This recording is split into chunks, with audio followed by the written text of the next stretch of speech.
Hey guys, it's Skeppy, and today I thought I'd make a video about looting in DayZ. A lot of people ask me on my stream how do I get geared and away from the spawn towns as quick as possible and to the northwest of the airfield and stuff like that.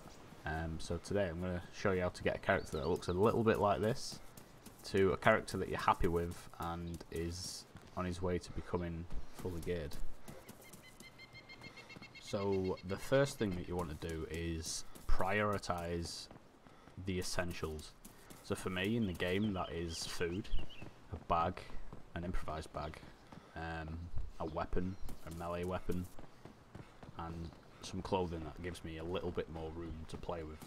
So what I tend to go for is a hoodie, a decent pair of cargo pants, the improvised backpack that you make out of rope, burlap sack and sticks, and then just get as much good food. And by good food I mean like rice and powdered milk and peaches, and get out of the town as quick as possible, because if you stay there's a higher chance of you getting spotted by another player and stuff like that. So you want to get out as fast as possible. So I'm going to show you a really quick and simple way of looting around Prigorodka. It's got a couple of barns, it's got a gun house, it's got food buildings, it's got pretty much everything I need, even though it is a really small town. So we go into the white barn and straight away we have a hoodie. A hoodie is 4 more slots. That's all we need. I could leave town with that hoodie on and no other jacket. That'd be good for me. We check this brown barn. There's not anything in this. There's usually a couple of junk items. Maybe you'll find a shotgun or something like that, but nothing too good. I check these little huts here. As you can see, I found an axe, which is going to be really good now because I've got three zombies chasing me, which is a pain. But it is a zombie game, so we have to deal with them. I believe these zombies actually ruined my hoodie, so I'm pretty disappointed about that. Here comes another one. So yeah, this is why you need to find a melee weapon as fast as possible, because if you don't have a melee weapon, I could have just been running around for the last 10 minutes with zombies on me. I would have had to run away from this town onto another town like Cherno, maybe, and it's not very efficient as far as looting and getting off the coast goes. So I was quite lucky to find the axe, and yeah. So we go back in the red roof barn, and there's another t-shirt there we could tear into rags. So we've got 4 rags now, and we find this, the UK assault vest. This is a really good spawn for it. It's not there all of the time, so don't expect to find one all the time. We've got some blue cargo pants, which is another priority on my list. So we've got our pants, we've got a vest, which is really good. We've got some more slots with a hoodie, so now we've got, is it 18 more slots from being a fresh spawn, and now we've got some gloves as well. So my guy's looking pretty decent right now, and I don't think there's any more zombies in the town, so we're free to loot around and get as much gear as possible without being interrupted. So now what we're going to do is we're going to show you a couple of my favourite buildings in the game. A lot of people don't know about what spawns in these buildings, I don't think, and they're often unlooted. I don't know whether it's the aesthetic look of the building or what, but I usually go for this building right in front of me, and what I like to call it is the gun house, because every single time I go in here, or at least 80% of the time, this building right here in front of me, I like to call the gun house. Took a quick screenshot just so I can show you guys, and look, Mosin right away. Like, it's such a good building if you're in need of a weapon.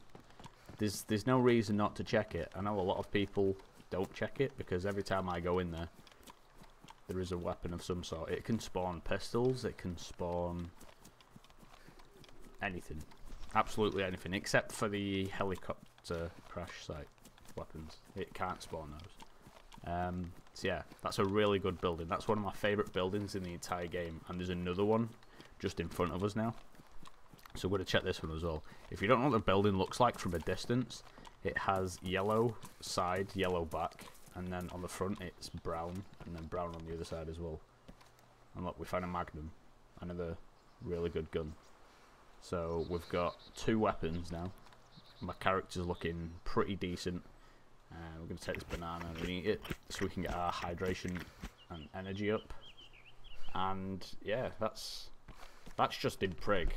If you look at my character now, how good does that look? And that is just from a few buildings. We've looted 2 buildings and 2 barns, and we're now looking pretty good. The only thing we really need is ammo, and we're on our way to the northwest now. So guys, if you are a fresh spawn and you're having trouble looting, and you want to take your character that looks like this to a character that eventually looks like this after 1 town, I'm about to show you some buildings that you will find pretty valuable in your quest for gear and being north. So the first building we're about to come to is what I like to call the cafe, or the caf. It's a good spawn for food and clothing, stuff like that. You'll often find saline bags in this back room as well. So right away we found a tin of tuna, a tin of peaches. Those peaches will get us quite hydrated and energized, so that's a good thing to have. Just get rid of the torch and the battery. Spaghetti is another good one because it's wet. It'll give you hydration and energy instead of just energy. So my character is already food and a helmet, so we can't get punched out easily, and we've got enough food to last us till at least the next town. We've got 4 pieces of food right now. We find a burlap sack. Just going to quickly drop some of this food on the floor. I'm going to eat it actually, just so we can make room for the burlap sack, because the burlap sack will give us the improvised backpack later on down the road.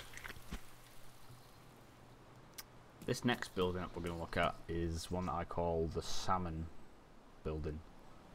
It's got a salmon coloured roof, and it's a pretty good building for, again, food.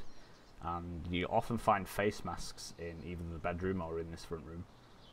We found some spaghetti. We don't really need any more food as of right now because we don't have the means to carry it.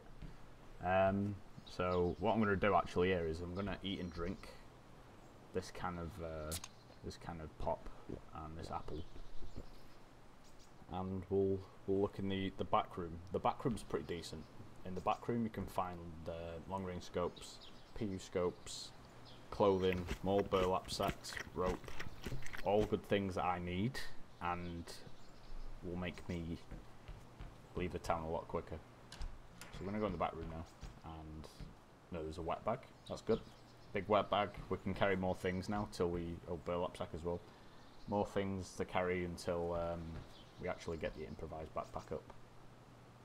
For me, that's the most important part of my kit, is that backpack, because it keeps me as a low profile if I'm prone anywhere around the map.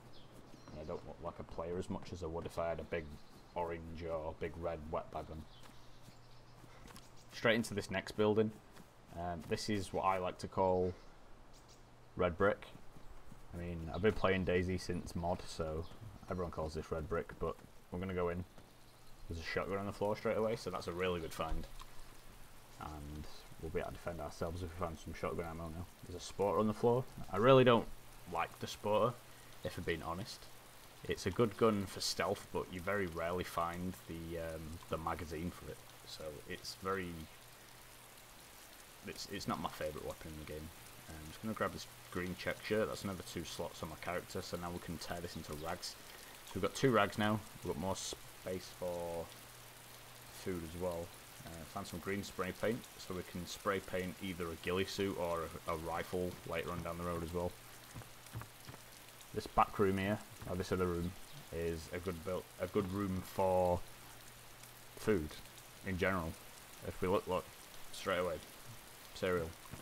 That cereal is going to get us super energized, and the only thing I really need now is drinks and some rope for my bag, and we're good to go, because then we can make the courier sack.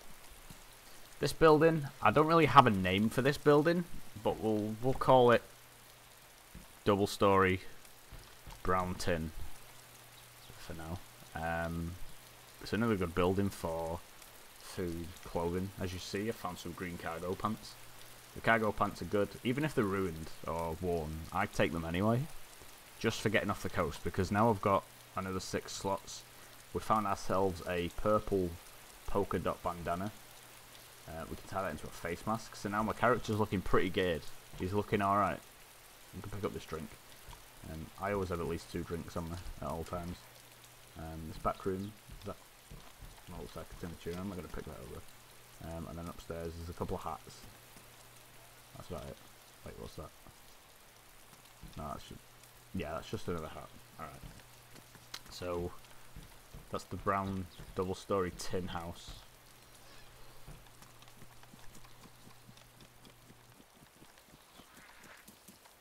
So the last place we're going to check in this town of Solnici is these industrial buildings. The industrial buildings are going to get me some rope, maybe another burlap sack for a ghillie suit, and just general industrial stuff that I'll need later on down the road, like a machete even, to get myself some sticks. I don't know what's going on with the loot in this particular building. There's quite a lot of it. There's not usually this much in. But we found another burlap sack, so that's 3 now. And there's some rope here on the floor. We can turn that into the courier sack now. So I'm just going to drag my gear into the courier sack. Leave the big red, obnoxiously large big bag, or orange dry bag should I say, not red. And now we're looking decent, I'd say. Just quickly go in this. It's not really anything spawning here, but I'm checking anyway. Tin of bacon. Tin of bacon's cool and all, but it's not the best for items. I'm just going to drop the green spray paint at this point because the machete takes up 3 by 1 or 1 by 3, whichever way you want to look at it. There's a lot of loot in this building. I think the this server's bugged. I'm not sure, but some beige cargo pants there. I mean, they're the same as my green pants, so we're not going to bother picking them up. But now we've got the machete, we can go outside to this bush, we can get some sticks and we can craft the improvised backpack and get rid of this courier sack. So just drag the bag on the floor, everything out the bag. You can't do this with stuff in the bag, by the way. As you saw there, I can't drag the sticks onto the bag. Craft improvised backpack. I'm just going to drag everything back in. So just from one town, we have the bag, we have food, drinks, a melee weapon, we have a shotgun, we have a shirt with 2 more slots, and we have some pants with 6 slots. We're pretty set. So if you're the kind of player that likes to sit and loot for a long time but you want to get north, then just follow those tips, guys. You'll get your character looking pretty sweet and camoed out with 2 guns like mine. Yeah, it's pretty simple, honestly. You just have to know which buildings to check, and you are good to go after about 4 or 5 of them. And it'll get you off the coast as quick as possible. If you've enjoyed this video, guys, and you want to see more DayZ tips or different looting of different towns, so you can get out of whichever town that you're in quickest, then hit the subscribe button, guys, and I will see you guys in the next video. Thanks for watching another DayZ video with Skepper. Don't forget to leave a thumbs up or a comment and to share it with your friends. I stream every night on Twitch at 9 PM UK time, and we have a great community over there called the Delta Squad, so come hang out, guys. You can also follow me on Twitter or like me on Facebook. I'll see you in the next video.